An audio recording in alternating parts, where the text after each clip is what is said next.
Adolf Hitler once controlled most of Europe. Millions feared him. Entire armies obeyed him. But in the final 48 hours of his life, the man who promised a thousand-year Reich was hiding underground in a collapsing bunker while enemy soldiers closed in from every direction. The dark truth is that Hitler didn't die as a fearless leader. He died paranoid, broken, isolated, and completely consumed by the destruction he created. By late April 1945, Berlin no longer looked like a capital city. It looked like the end of the world. Soviet artillery hammered the city day and night while fires burned across entire neighborhoods. Civilians hid inside basements with almost no food or water left. Germany had already lost the war. Everyone knew it except Adolf Hitler. Deep beneath Berlin, inside the Führerbunker, Hitler spent his final days surrounded by fear and delusion. The bunker itself was dark, claustrophobic, and filled with tension. Officers whispered in hallways while maps of destroyed military positions covered the walls. Every few minutes, explosions from Soviet shelling shook the concrete ceilings above them. Witnesses described Hitler as almost unrecognizable. His body had deteriorated badly. He reportedly walked with a hunched posture, dragged his feet, and suffered from constant trembling in his hands. The powerful dictator, seen screaming in speeches, was gone. In his place was an exhausted old man struggling to accept reality. But mentally, he was collapsing even faster. Despite Germany being completely surrounded, Hitler continued ordering imaginary counterattacks. He demanded generals move divisions that no longer existed. Entire armies had already been wiped out, yet he still believed victory was somehow possible. When officers tried explaining the truth, Hitler exploded into rage, accusing everyone around him of betrayal. Inside the bunker, panic slowly spread.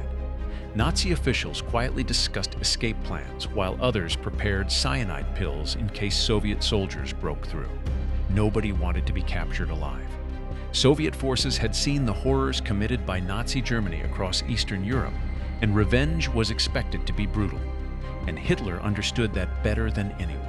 One of the strangest moments of his final hours came when he suddenly married Eva Braun, his longtime companion. While Berlin collapsed above them and thousands died in the streets, a small wedding ceremony took place underground. It felt surreal. The Third Reich was ending, yet Hitler was acting as if personal symbolism still mattered. But even after the wedding, Hitler refused to accept responsibility for the destruction around him. In his final political statements, he continued blaming Jews, generals, and other nations for Germany's downfall, rather than admitting his own catastrophic decisions had destroyed Europe. That was the terrifying part about Hitler even at the end. He never truly changed. As Soviet troops pushed closer to the bunker, the atmosphere became hopeless. Gunfire could now be heard nearby. Staff members burned documents while others drank heavily or broke down emotionally.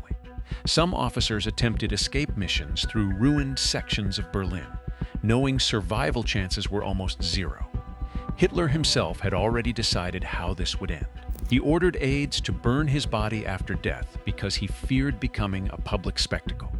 The recent death of Benito Mussolini deeply affected him after seeing images of the Italian dictator's corpse displayed publicly by angry crowds. Hitler was terrified the Soviets would do the same to him. On April 30th, Hitler retreated into his private room with Eva Braun for the final time. Shortly afterward, a gunshot echoed through the bunker. When aides entered the room, Hitler was dead. Eva Braun had also died beside him after taking cyanide. According to reports, Hitler used both poison and a pistol to guarantee the outcome. Within minutes, bunker staff carried the bodies outside into the destroyed streets of Berlin. Soviet shells continued exploding nearby as gasoline was poured over the corpses and set on fire. That was the ending of Adolf Hitler.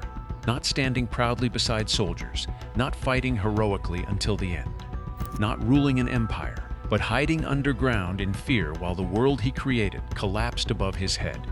And maybe that's the darkest truth about Hitler's final 48 hours. The man responsible for one of the deadliest wars in human history spent his final moments isolated, paranoid, physically broken, and completely trapped by the consequences of his own actions. The empire he promised would last 1,000 years didn't even survive 2 decades.